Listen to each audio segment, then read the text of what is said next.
Today's Daily Taste takes us to chapter 19, verse 9, where it says, "A false witness will not go unpunished, and he who pours out lies will perish." A lie, when you think of it, can achieve its purpose in the short run. But in the long run, a liar cannot escape the long arm of God's justice. That's because God is watching and listening, and He is committed to the truth. He's a God of truth. He's committed to the truth being known eventually. How committed are you to telling the truth, even when you must suffer for it? For an example of truth that we're talking about in today's verse, let's read Acts chapter 5, verses 1 through 11. I said yesterday I was going to try and have a more pleasant word, but it's not. This is serious.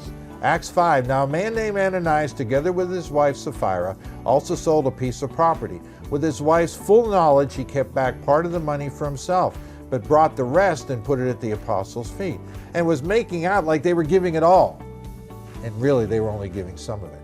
Verse 3, "Then Peter said, 'Ananias, how is it that Satan has so filled your heart that you have lied to the Holy Spirit and have kept for yourself some of the money you received from the land? Didn't it belong to you before it was sold? And after it was sold, wasn't the money at your disposal? What made you think of doing such a thing? You have not lied just to human beings, but to God.' Verse 5, "When Ananias heard this, he fell down and died. And great fear seized all who heard what had happened. Then some young men came forward, wrapped up his body, carried him out, and buried him. About 3 hours later, his wife came in, not knowing what had happened. Peter asked her, 'Tell me, is this the price you and Ananias got for the land?' She said, 'That's the price.' Peter said to her, 'How could you conspire to test the Spirit of the Lord? Listen, the feet of the men who buried your husband are at the door, and they will carry you out also.' At that very moment, she fell down at his feet and died. And then the young men came in, and finding her dead, carried her out and buried her beside her husband.